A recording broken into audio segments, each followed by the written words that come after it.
Anybody out? I'm an alcoholic.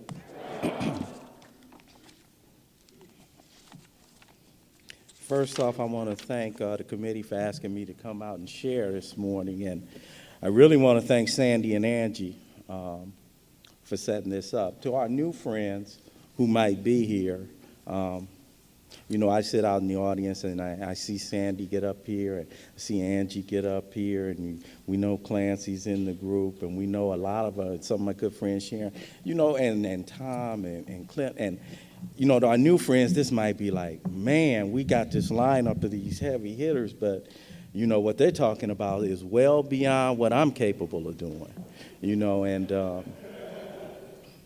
and I really want to thank Sandy and Angie for breaking down steps 1 and 2 in easily understandable terms for an alcoholic like me. And I'm glad that we had the format the way that it is, because if you're new to the program Alcoholics Anonymous and you're anything like me and you come to the rooms and you see these steps on the wall and you start thinking to yourself, yeah, these steps look good, but they definitely are not enough to handle my condition. I came in the rooms at 33 years old, and I had given up on life. I had lost pretty much everything that I had ever acquired. I had accumulated some things, and I had lost some things. I was 33 years old, and I was a broken man, and I did not know what life held in store for me. Sandy shared last night about a couple of steps that come before step 1. And I had come to believe in the hopelessness and futility of life as I had been living it. And I am grateful for that kind of what Sandy called that divine desperation. I'm grateful for that God don't make misery comfortable. And so I came in here off of, I don't know what recovery or what sobriety holds for me, but I know what my way of living holds for me. And I started, seeking this deal, and seeking the deal. And I did it out of desperation. I didn't do it out of virtue. And the reason I'm standing up in front of you guys this morning is not because I'm a virtuous guy and not because I'm a good guy. The reason I stand before you this morning is because I discovered a fellowship I crave that introduced me to a power that gives me the power to live one day at a time. And I'm desperate, and I'm still desperate, but in addition to desperate today, I'm grateful. So I started doing the deal and found out what my problem was that Sandy outlined last night, then made a decision to turn my will and my life over to the care of this power, which is the solution. And when Angie shared that, and shared so well on step 3, I'm the kind of guy, I'm an alcoholic, and the reason why, and I'm pretty much a trash can, and the reason why I did what I do is I like mine right to the head right now. Right to the head right now. And I want recovery to be like that. I want to get down on my knees, do a third step prayer, and be made whole, no more problems, right to the head right now. And recovery is not a cause and effect deal like that. Recovery is a process. And a lot of times have you ever heard yourself say, I did step 3, I made a decision to turn it over, and I keep taking it back. Angie talked about that. Turn it over, take it back. Turn it over, take it back. Step 3 is a decision. The rest of the steps will turn over my will and my life to the care of God as I understand it. The process that's outlined in the rest of the steps will turn over my will and my life. Step 3 is a decision. And as we just read, that decision can have little permanent effect unless at once followed by a strenuous effort to face and be rid of the things in me that's blocking me. We've heard some reading today about, seeking God, finding God. And I like the big book Alcoholics Anonymous, and I like it a lot. And one of the reasons I like it, for every step it does 3 things for me. The first thing it does is it tells me why I need to take a step. It outlines, the desperation and step 1, and no human power could relieve me. I better have a power bigger than me in step 2. In step 3, it outlines real clearly how I'm always in collision with other people when I don't turn my will and my life over. And in step 4, it's going to give me some concrete reasons why to do an inventory. It tells me why to do it, how to do it. And finally, it gives me promises at the end of each one of these steps. The results I get as a result of applying a step to my life. And I'm that kind of guy. I like results. I'm practical and I'm pragmatic. God is transformational. And before I get to the point where, I am doing this because, I want to be about my Father's business, trust me, that's not why I did this at first. I wasn't trying to be about my Father's business. I was trying not to be about the business of drinking. Period. That's it. That's all. I saw other people, and it's like, okay, all right. And if that's where you are right now, that's okay. Because this is a process. And this process, in my experience, is one that has to be repeated over and over and over and over and over and over again. But there are some results, some practical results, some common sense results for why it is to do it this way as opposed to doing it the other way. What is in an inventory? And we'll talk today. We're not going to do all of the inventory. The inventory is made up of 3 parts: resentment, sex inventory, and fear inventory. To do any of them justice, I thought about it long and hard. And this morning we'll just talk about resentment inventory. So we won't talk about sex and we won't talk about fear. Hope that doesn't offend anybody. And I handed out some handouts, and at first I was kind of like, when you're in a group like this and you hand out handouts, you open yourself up for a whole lot of scrutiny. What is this, check this out. I don't hold myself out as an authority on how to do the 4th step. I don't hold myself out as an authority on the big book, Alcoholics Anonymous. I don't hold myself out as an authority on any of this. I do hold myself out as a drunk who discovered 19 years ago a place and a power. And I walked in grace, and I've been walking under grace ever since. And this is some of the way that it is that I do what I do. That's it, that's all. So feel free to criticize, scrutinize, all the rest of that. I'm not even tripping, because as many people as there are sitting in this room, as many sponsors as there are sitting in this room, find your own niche in Alcoholics Anonymous.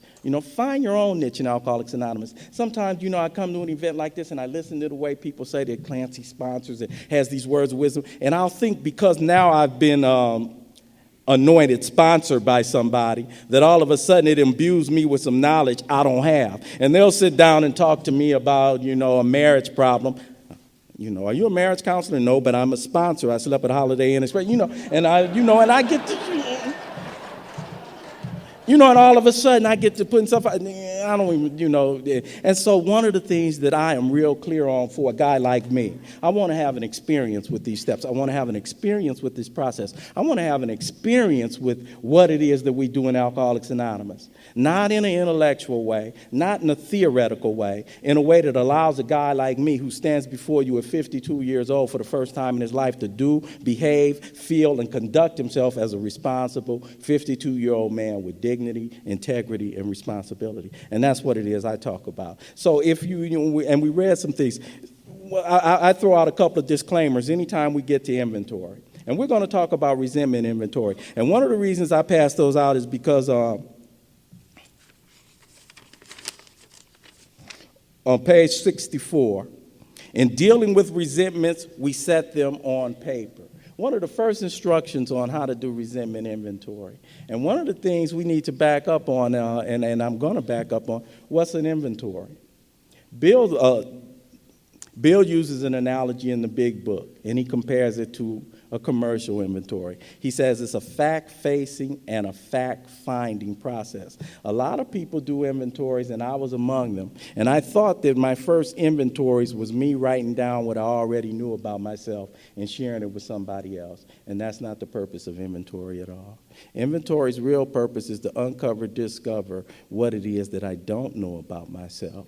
Uncover the belief system that drives, fuels, motivates me, under which I live. And that is the real value of inventory. And I can't take a look at inventory with it just rattling around in my head. Why can't I just, I know this stuff. I know who I resented. Why can't I? No. There's something about pen to paper. And I'll share some other things that don't show up in the big book, Alcoholics Anonymous, that don't show up in the 12 and 12, but it shows up in my experience. There's something about pen to paper.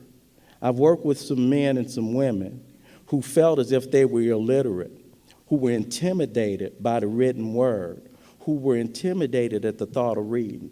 And the process of what it is we do, driven by that kind of desperation that I don't want to drink again, so I'm willing to do what it takes, found out that boogeyman was not so serious anyway. Just from the act of doing inventory, went back to school because of pen to paper, the exercise. So there's all kinds of things that happen. And Bill compares it to a fact-finding, fact-facing deal. Let's talk about, what's a commercial venture that most of us are familiar with? Best Buy, Circuit City. I run a store.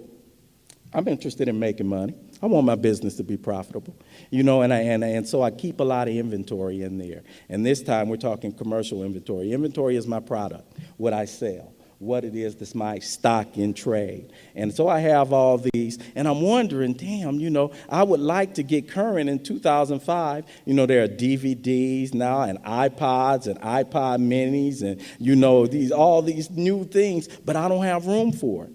And I don't know why. And so then this inventory outfit comes in, and they come in and they start doing inventory, and they say, Ralph, half your store is taken up by these 8-tracks that are like...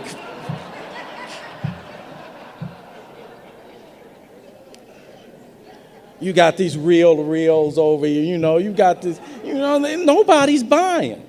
Nobody's buying. Yeah, but they're in good shape and they're mine. Nobody's buying that. And so what are you saying, Ralph? What does that mean? What's my stock in trade as a person? My stock in trade is my thinking. My stock in trade is my actions. My stock in trade is my feelings. And so a lot of times, this whole idea of, okay, I used to pout to get my way when I was 5 or 6 years old. I'm 52. Nobody's buying that now. Nobody's buying some of the things that you still do that you think work, that you swear work in your life. Nobody's buying, and so we look at and one of the things Bill talks about is to take stock honestly. So we start reading. Therefore, we started upon a personal inventory.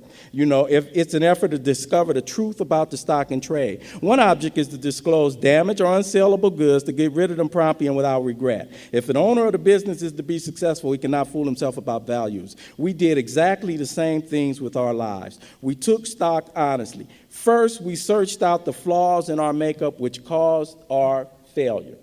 If nothing has caused your failure, don't do inventory.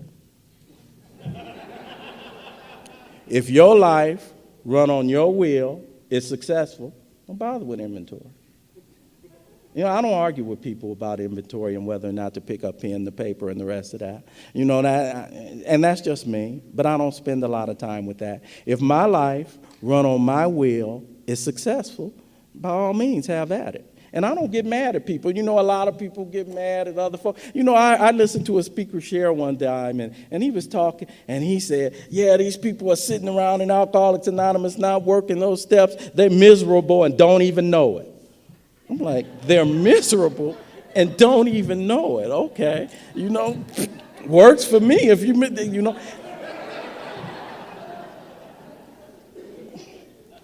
I'm like, but you're miserable that they're miserable and don't know it. They're fine. You're tripped,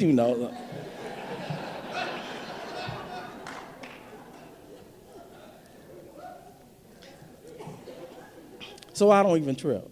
When I work with people, when I get the opportunity to work with people, by all means. But if you're like me, if you're in this number, if you come from the places I come from, if you come from the thinking that I come from, if you come from walking and running into the same walls over and over and over again, if you come from having problems with personal relationships, even sober, if you come from not being able to get up out the bed sometimes, just want to pull your covers up over your head because it just gets like that. If you come from, damn, why is it all falling on me, sober, you might want to take a look at something. So if you come from that place, we can talk about doing this inventory. Practical reasons to do a resentment inventory. Resentment is the number one offender. It talks about we considered self and its common manifestations when we talk about step 4. Common manifestations of self. The way Ralph shows up in his life and other people's life. And 3 areas Bill found to be most prevalent. He found sex, resentments, and fears. If we look at those 3 areas, Ralph, maybe you can straighten out spiritually and the mental and the physical will follow. So we looked at those, and we'll just look at resentments this morning. What is resentment? We know it as resentment is the number one offender. What is resentment? Resentment is a persistent feeling of ill will, injury, wrongdoing. Literally, it means to re-feel, re-sense a hurt or an injury. So if it's a persistent feeling, and if it means to re-feel, anger is not always a resentment, and I had to get real clear on that. Just like in fears, some fears are God-given instincts. Anger is a God-given instinct.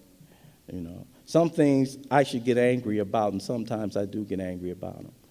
I see somebody, I walk up, if I see somebody molesting my daughter, I'm going to get angry about that right at the time. It's not going to make me happy. I'm not going to sit around here, oh, let me process this. You would look good getting your goddamn hands off my daughter.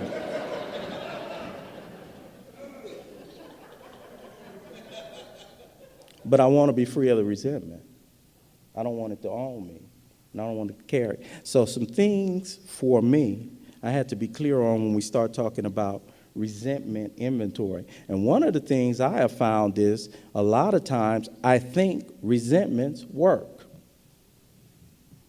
I believe resentments work for me. Been taking care of myself all these many years. Have not been doing too good a job at it, which is why I ended up in Alcoholics Anonymous, But I've been taking care of me. If you don't look out for you, who will? If you don't get them harder than they got you, they'll come at you next time. If you don't check them the first time they get out of line, they'll get out of line even more the next time, and you really will have to check. So I cannot afford to let them take advantage of me. So I hold on to anger, and I nurse anger. And one of the things I got clear on in looking at resentment inventory, I had to ask myself one question. Do I want to be right or do I want to be free? Resentment inventory, I have to get clear on the fact that being free of a resentment does not excuse, condone, or exonerate the behavior that brought the resentment on. Being free of the resentment does not necessarily excuse, condone, or exonerate the behavior. I start thinking, man, for what he did, I got to stay mad. If I'm not mad about it, isn't that saying that it was okay that he did it to me? And there are two types of resentments we want to talk about now. Angie read about some of them. The most common form of resentment that I have is I made a decision based on self sometime in the past that later on put me in position to be hurt. I stepped on somebody's toes. Very few resentments of mine do I not have a part in. Very few. Very few. And we'll talk about some of those. So when we do resentment inventory, and I'm bouncing around all over, but let's talk about how to do the inventory. And I'm sure most people in here have done inventory. Again, this is just another way, of inventory. Not the way. I'm not one of these guys this big step technician. I'm not married to some people are, for me, are married to the ritual. I want the result. I want to get to the power. One of the most freeing things about this process, God does not make too hard of terms with those who seek him. Ralph, if you come to me, my son, and you've been running from me all your life, you've been covering me up all your life, you've been putting things on top of me all your life, you've made an intentional, concerted effort to not have anything to do with me from the time you were 16 years old on. So anytime you make the effort, just make the effort. Just make the effort. I'm not hiding. I'm not going to make it hard. Sometimes some of my friends, some people can do this process and it'll seem like, oh, man, you got to be a therapist yourself to do some of this stuff, No. God don't make too hard of terms for those who seek him. It's in the seeking. Sandy said it. Angie said it. It's in the seeking. It's in the seeking. And that's what I start doing in step 4. Deep down in every man, woman, and child is the fundamental I give God. He might have been buried by pomp and worship of other things. That's me, Sometimes in Bill's language in the 30s, I like to update it. It says pomp. Some people know that as, showing off, flossing. It might be buried by that. It might be buried by me chasing her. It might be buried by me chasing money. It might be buried by me chasing things. It might be buried by me and my need to be grandiose and to be a big shot. It might be buried by all those things, but deep down inside, it's only there that it can be discovered. And that's what we embark on when we start doing resentment inventory. We set them on paper. We ask ourselves, and we looked at people, institutions, and principles, and we set them on paper. When I do resentment inventory, I like to make it kind of simple for myself. And when I first look at persons, I divide them up into broad categories. I think of family, I think of schoolmates, I think of co-workers, I think of fellowship, I think of church, I think of big, broad groups of people that I've encountered in my life, friends, and I go through that list and I write them down. Principles and institutions. Institutions, the college I went to, I resented them, I owed them a whole bunch of money. The police department, institutions and the institution of marriage, I had some institutions that I listed also. Principles. Honesty is the best policy. I resented that. No, it's not. Nice guys finish that, some principles. But anyway, so we ask ourselves why we were angry. Then, if you look at the sheet, and so, the big book talks about we ask ourselves why we were angry. In most cases, it was found that our self-esteem, pocketbook, ambitions, personal relationships, including sex, were hurt or threatened. So when I do my inventory, my first column is the person, place, or institution. My second person, principle, or institution. My second column I call the finger-pointing column, and it's the easiest column to do. It's the one most of us live in. What you did to me. I'm pissed off because you did this to me. In the first column, my dad. The second column, he left us. Third column, what part of me was hurt, threatened, or interfered with? And the good thing about doing it the way it's outlined in the book is I don't have to guess. And, we look at 7 different areas of self. That's what I do. I look at 7 different areas of self. And I look at that in the third column. Personal relationships, any relationship where sex is not involved. Sexual relationships, any relationship where sex is involved, real or imagined. Self-esteem, what I think about myself. Pride, what I think you think about me. Pocketbook, that's self-explanatory, money or property. Security, what I think I need to be okay. And ambition, what I think I want to be okay. And sometimes they're real closely aligned. And Ralph, how do you know if it's this or that? Just put it down. It's your inventory. Make the effort. Make the effort. And I look at that. I look and I've discovered that anytime I'm mad, angry, upset persistently with somebody, it's because one of these areas in me was hurt, threatened, or interfered with. My dad, he left us.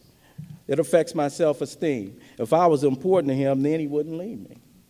The way I look at myself, I must not be important. Pride, he didn't think much of me if he left me. The way I think other people look at me. And I think other people outside of my family look down on me. Damn, your own daddy didn't want you. Ambition. I wanted my family. I wanted an intact family. I wanted an Ozzie and Harriet family. I wanted a father knows best, leave it to beaver relationship with my dad. I wanted him to show up at games for me. Security. I needed to feel protected, and I needed a man in my life.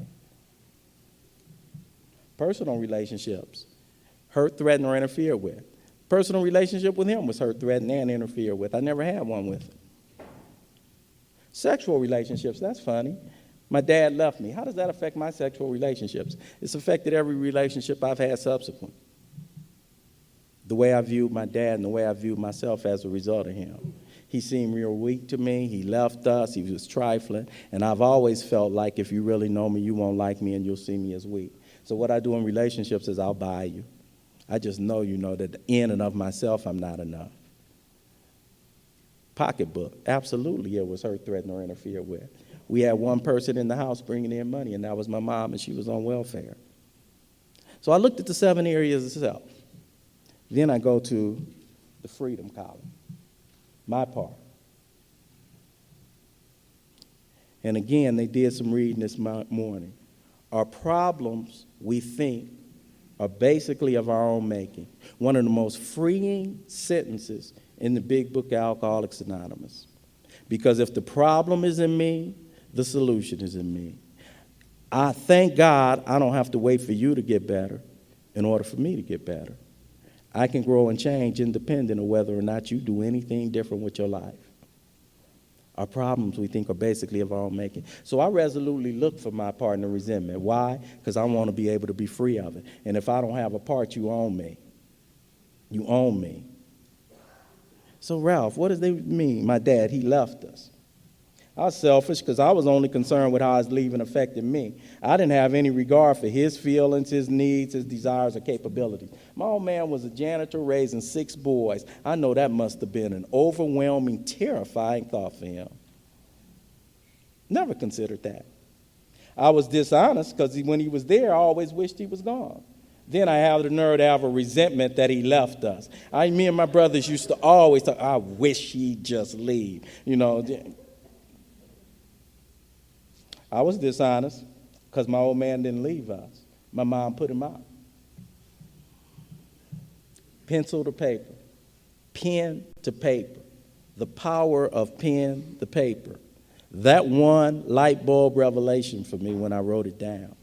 Because when I just walked around in my life, in my head, which is where I live, it was always, my old man left us, left my mother with these 6 boys. When I put pen to paper, caused me to sit down and focus, truth came up to me. And I was like, damn, my mom put him out. He didn't have a choice. So I was dishonest in holding that resentment. Self-seeking, withheld my affection, withheld what it was that I had for him, even when he wanted to reach out for years. For years. Then Bill always talks about we bracketed fear. And I like to put fear right next to when I write my inventory, right next to my 4th column. Because I see some fears I might not see without it. I was afraid of losing legitimacy. Those were back in the days when they called you a bastard if you didn't have an old man, I was afraid of being disrespected and looked down on. I was afraid of being just like him. I was afraid of not having enough. I was afraid of being taken advantage of. So that's just one of the ways that I do resentment inventory. Don't mean that that's what you have to do, but it's freeing for me. And one of the things that I'm committed to in this process of recovery, man, I'm not one of the ones that came in here to the banquet that is Alcoholics Anonymous and will settle for cheese and crackers. I want all mine. I want all mine. I never sat up in a bar, I never sat up in a spot watching you drinking and thought I was going to leave drunk. So I don't come in a room of recovery and watch you taking the steps and think I'm going to be recovered. I take them for myself, and I like mine straight, so I go straight to the book. And so I've been discovering on this journey. Ralph, that's pretty easy when you look at resentments like that. What about other resentments? What about resentments where I just can't see my part? What about resentments that don't fall under the category of invariably we look back and we see where we had made a decision based on self would later put us in position to be hurt? Are there any of those? Yeah, I'm not going to ask for hands. But I'm sure somebody in here has been molested as a child. I didn't make a decision based on self to later put me in position to be hurt when that one happened. I lived where I lived. I didn't invite it. I didn't come on to my uncle or my stepdaddy or whoever it was. I didn't seduce him. So how does that one fall in, Ralph? Made a decision based on self to later put me in position? No. So where do I go with that one? That's the one. I'll never let go of that one. I'll never let go of that one. And one of the things for me, in anything that I do in this process, being convinced that my life run on my will can hardly be a success, I go back to that one. Do I want to be right or do I want to be free? Do I want to be right or do I want to be free? Because I hold on to that resentment and I nurse it and I fan it and I fuel it. And I believe that if I let it go, I'll put myself in position to be hurt like that again. And I have to see the truth about that. I'll never be 8 years old defenseless again. I'm 45 or whatever age I am now. I'll never be that age again. Yeah, but if I let go of the resentment, isn't that saying that it was okay that it happened? Being free of the resentment does not mean condoning, excusing, or exonerating the behavior that brought it on. We're talking about a very narrow window of resentments when we talk about these resentments we're talking about now. But I like to go to the extremes because some people sit up in the room and they have them. And those are the ones that own me. Those are the ones that dominate me. Those are the ones that I think I must have and I cannot give up. I have to erect a fence around me to keep you off of me, right? The problem with when I build up those kind is the fences I build to keep you off me end up being the prison that I built to keep me inside. And I'm trapped inside a prison of my own making, and I can't get out. if you're tired of having problems in personal relationships, if you're tired of the person that did this to you, sleeping in your bed with you right now with whoever else you're with, if you're tired of only being able to go so far in a relationship, if you're tired of not being able to go to family gatherings, if you're tired of not being able to take your kids to meet and know the rest of the family, if you're tired of those kinds of things in your life, then I just might be ready, willing, and able to do something about it. And I'm talking about being able to live my life. Sometimes I have to let my ego work for me in that situation. Yeah, you screwed me when I was 8, but you ain't going to keep screwing me when I'm 44 years old. Enough is enough. I'm going to get free of the resentment. I'm responsible for the resentment. I may not be responsible for what took place that brought it on. Uncle, stepdaddy molested me. Third column. Affected my self-esteem. Damn right it affected my self-esteem the way I looked at me. Affected my pride the way I thought other people looked at me. Absolutely. Absolutely. I just knew the world knew I was dirty and I carried a mark. And they looked at me like that. Affected my ambition. Sure. I didn't want that. I wanted to grow up a normal kid. I wanted to have a normal life. I want to have normal sex relationships now. Affected my security. I can't trust anybody. I don't trust men. I don't trust people. I don't trust my mom. She didn't step up for me. Personal relationships. Won't even go around the family sometime. Too painful at holidays because he's going to be there. Sexual relationships. Married to somebody, in relationships with somebody, keep getting to a certain point, no more. Can't let go all of me. Pocketbook. I'm shopping. I'm putting stuff on top of it. I'm trying to buy love. I'm trying to buy affection. I'm trying to do all this. So all 7 areas of self probably affected. And I'm doing a hypothetical, and I hesitate to do hypotheticals. I really don't like to, but I know somebody in here is on that one. Fourth column. Ralph, how do I see my part in that? How can I have a part in that? Was I selfish? Is it selfish of me not to want to be taken advantage of when I was a kid? No. Dishonest? Could be. I've dealt with a lot of people and I've shared with a lot of people. And I only touch a lot of bases because there are a lot of people here and we aren't going individually asking. But that resentment right there, and that's why doing resentment inventory is personal. Nobody else can do it for you because your experience is your experience. That relationship we're talking about, I might have been molested. Any dishonesty? For some people, maybe not. For some people, dishonesty. It started out as molestation. It ended up prostitution. I was a willing participant, and I knew I'd get something out of it every time. I've shared with people that one. Sometimes dishonesty, sometimes not. Guarantee you, if you cannot find selfish, if you cannot find dishonest, and if you cannot find selfish, you'll always find it in fear. I was frightened. I was frightened of being looked down on. I was frightened of being taken advantage of. I was afraid of being dirty. I was afraid of not being enough. I was afraid I'd never be enough. I was afraid I'd never have a healthy relationship. I was afraid that there's something in me that brought this on. I was afraid that there's something in me that brought it on that you see and everybody else sees. Fear. And so I look at it, and then I go there. Now, and you know, the big book talks about this was our course. Perhaps we realized that these people, like ourselves, were perhaps spiritually sick. Some people have different ways of looking at that, and the book talks about showing them the same tolerance, pity, and patience. And I'm glad it don't talk about showing them the same forgiveness, because that coming out of step 4, step 5, I wasn't prepared to do forgiveness yet. I was not. It's not an overnight thing for me. For resentments of that nature, and doesn't require that. Same patience, pity, and tolerance. Do I want to be free, or do I want to be right? Do I want to, from this day forward, live my life on a different basis? And that basis is the basis of trust in God rather than trust in myself.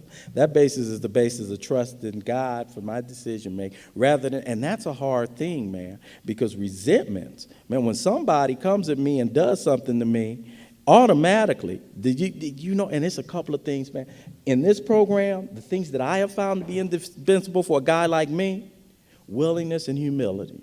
Willingness and humility. The humility to let you walk around with me thinking that you think you've got the better of me, and not to say nothing and have to check you. Oh, that's a big one. That's a big one.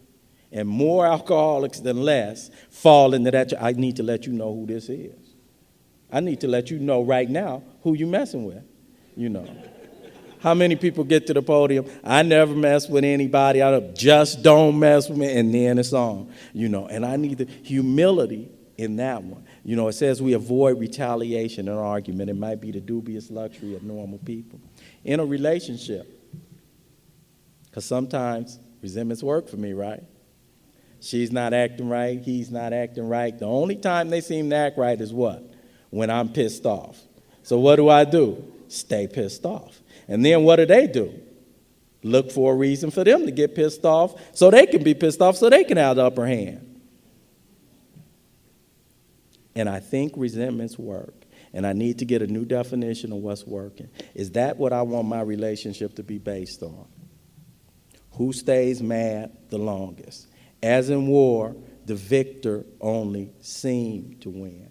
And so I had to get a new basis for my relationships, a new basis of trusting God rather than trusting my finite self.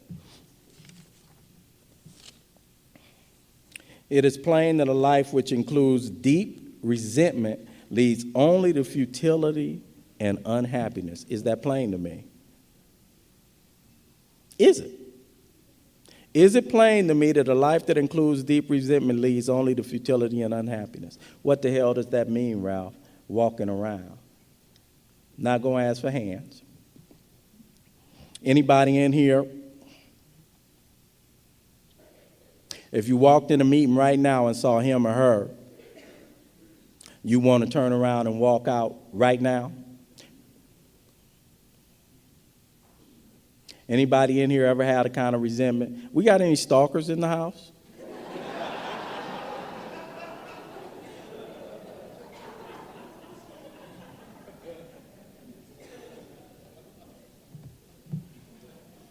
Resentments. I need to see how they show up in my everyday life.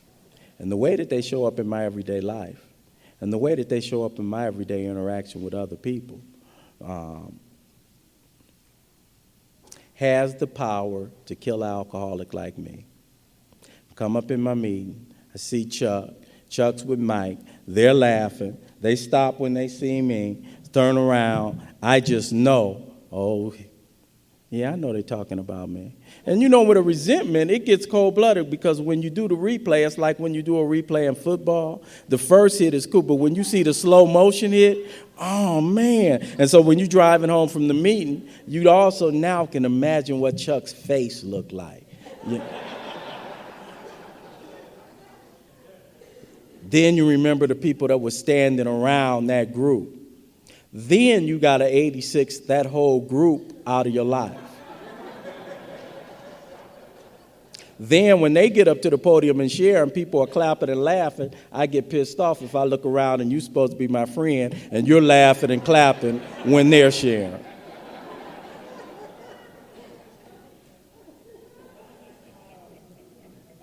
Next thing you know, I'm leaving that meeting. Next thing you know, from the emergency room where I was taking my medicine, I get pissed off at some of the other patients, and I leave. I'll show you. And with us, the drink is to die. One of the common ways and one of the common manifestations of resentments.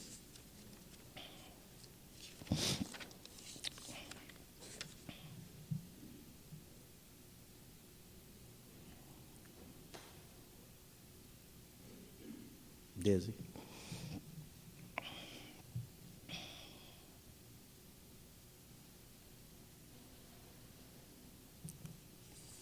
You know what?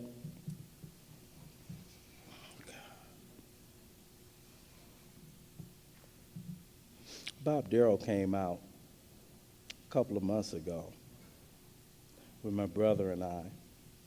And he left me stuck, had the nerve to pass a kidney stone or something.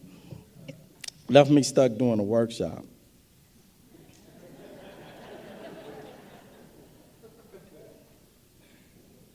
I'm very close to paying him back. I get the opportunity, and I'm grateful anytime I come to a meeting of Alcoholics Anonymous and you guys ask me to share what my understanding is of anything. Because my understanding, it changes and it changes and it changes. The transformational ability of this power that we talk about, if you want to get from point A to point B to our new friends, if you want to get from, I want to be free of resentments, but what do I do in the meanwhile? What do I do in the meanwhile? Because I have good news for you. I do a resentment inventory every year. It doesn't say to do that in the book.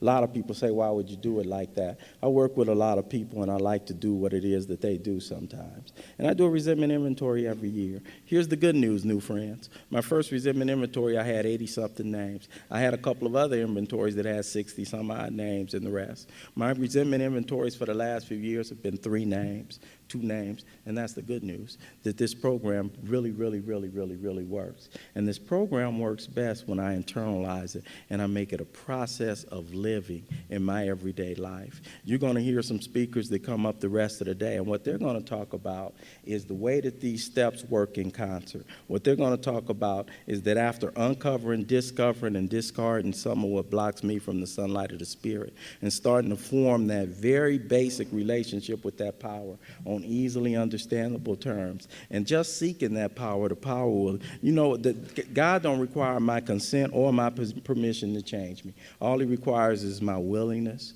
and that's pretty much it. He changes me in spite of myself. If I stay willing and if I take the action, he does require my cooperation, but he doesn't require my consent. And I get changed before I know I'm changed. I get changed into the guy that doesn't retaliate while my head still tells me I'm the guy that checks you. I get changed from getting in arguments while my head still tells me I'm the argumentative guy. I get changed before I know that I'm changed. And most of the time, one of the reasons we do sponsorship and one of the reasons that we do this fellowship the way we do it is I can't see myself when I'm in the frame. And so it takes you guys to point out to me, yeah, Ralph, you're changing.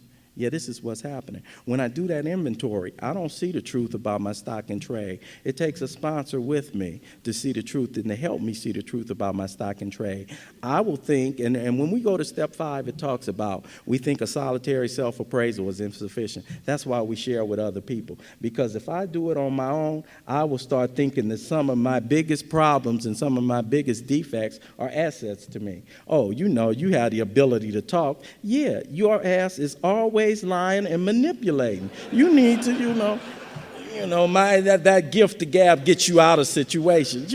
I will not see it for the truth. I won't see it for the truth. So I do this with somebody else, and I do a 5th step. And we think a solitary self-appraisal alone is not enough. Because if you're anything like me, man, humility, humility, humility. We did the sex, we did the fear, and we did the resentment inventory. And I sit down with a sponsor. The big book talks about you can find a clergyman or a priest. You can find a closed-mouth friend or acquaintance. You could even find a family member. Back in 1935 and back in 1939 when the book was published, there was no way they could have anticipated a fellowship like ours. There is almost no reason for me now not to do a 5th step with a sponsor or with one of you guys in these rooms. That's just the way it is. You understand what it is I'm trying to do. You aren't going to try to dissuade me from what I'm trying to do. And you have a way of shining a light. You have a way of showing me a mirror. You have a way of allowing me to glean from that what it is I'm supposed to glean from it. You have a way of exposing to me those defects of character that I'm going to take to 6 and 7. And you help me. And one of the biggest things that I get from sharing it with somebody else, because I'm sharp enough and I'm intelligent, well, God already knows. Yeah, Ralph, that's not your deal. You live on this earth. And you know what you're scared of? You are dominated by the world and its people. You're dominated by what you think people think about you. You need to share this 5th step with another person that's looking you eye to eye. You need to share this 5th step with another man and risk him looking at you and risk what it is that you most don't want to risk. If they really know me, they won't like me. And the thing about doing a fifth step, man, I'm amazed. A lot of people do four steps. There's probably some people in here right now sitting on a fourth step that haven't done a fifth step. And that trips me out. Doing a fourth step without doing a fifth step, that's like having sex and not coming. Why would you do the...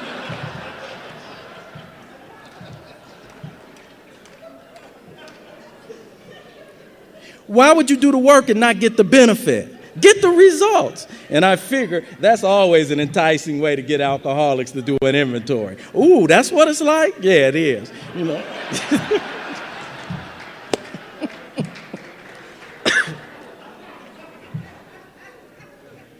So hurry up, go get your pen and paper, do inventory. Newcomers, if you can't find a girl, you don't even need to. Just do inventory, do a fifth step. I'm telling you. And it's freeing. And a lot of times I say to myself, because the process of the fourth step, that fourth step, what it does is it's designed to do a couple of things. It's designed to reduce my ego. And my ego fights to stay alive. I think Sandy shared about that last night. It fights viciously to stay alive. A couple of things happen in that inventory process. First thing that happens, fear steps to the plate. I can't look. Twin brother pride comes along, plus you don't have to. You've been around here 4 or 5 years. You haven't looked yet. Plus, you don't have to. You all right. You okay. And that's okay if you think you're all right. But sometimes I don't know what I'm missing till I take the action. I thought that I walked around with a hunch in my back. You're not a hunchback. That's what you've been carrying all this time. You don't know you've been carrying till you get free. You don't know you've been carrying until you get free. And to our new friends, there's very good reasons to do inventory. There's very good reasons to do inventory. Ralph, what's going to happen if I look at all this stuff, I get rid of my thing, I get rid of all this stuff, what am I going to be left with? Is God going to make me, when I did that third step prayer, I was all scared. Oh, man, what if God has me walking around in a white polyester suit preaching on corners, What if, and even though that would have been preferable to my state when I got here, but... It comes to me, we probably got a lot of parents in here, don't we? And think about it. Think about it. We have parents in here who have more than one child. And as a parent, as a good parent, am I going to impose on my child what I think it is they need for themselves? Am I going to impose on each one of my kids the same thing? Am I going to say, you're going to be a doctor? You have no aptitude, you have no interest, you have no skill, you have no ability, you have no desire. This is what makes me think God is going to treat his kids like that? Ralph, God is going to make you in your walk. In your walk. We all on the same path, but find your walk on this path. And I kind of look at God like, I have to do it like that. I have to break it down in human terms. If things I find admirable in people, why would I think they aren't the same things that I... So I don't believe God is fitting me to be something I'm not trying to be. And so I go into this process wide open. Wide open. And I look at it like a treasure hunt. If somebody said, Ralph, this is the key. If somebody said, Ralph, I got a truck, new stuff, brand new, furniture, toys,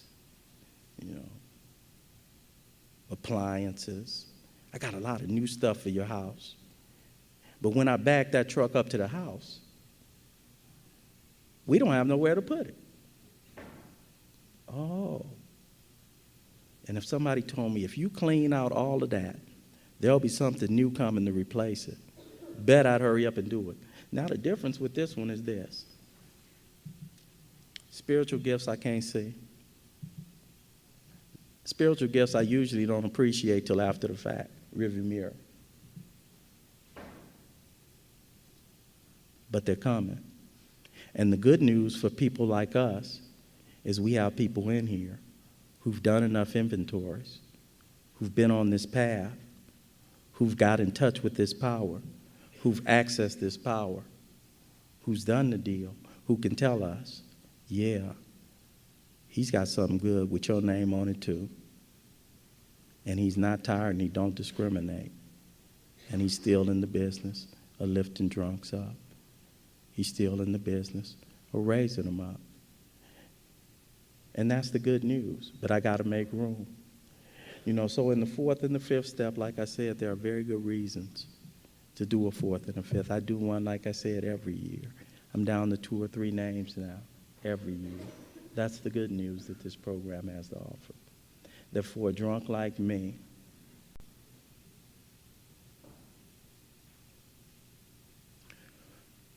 driven by my circumstance, and if you get driven by your circumstance, if you've been in the rooms for a minute and you've never done a 4 and 5, don't trip. It's not scary. It's not hard. God don't make too hard of turns with those who seek him. And I am so grateful for that line right there. I've been seeking, and I've been overpaid. I've had to truck back up. And then I've done what a lot of other alcoholics do. I start burying God underneath the blessings that he give me. And I have to go back to doing some of this other work, but thank God we have a process. Thank God I have a fellowship. Thank God I have you guys. Thank God there's grace. You don't even need to be connected all the time in order to experience grace. I want to thank you guys for sitting here and listening to me. I passed out, and again, these are my definitions. Don't trip. Use them if you want to. Toss them if you don't. I'm hopeful that something that was shared this morning spur somebody, to get on the road of doing these steps. And again, I really, really, really, really, really want to thank this committee for putting an event like this one on, because I am one of the people that found the power through the process of recovery, through the process of these steps. I talk about these steps, I talk about these power, but more than all of that put together, man, I know that this is a living program and it's within the reach and grasp of anybody out here. My name is Ralph White, and I am an alcoholic.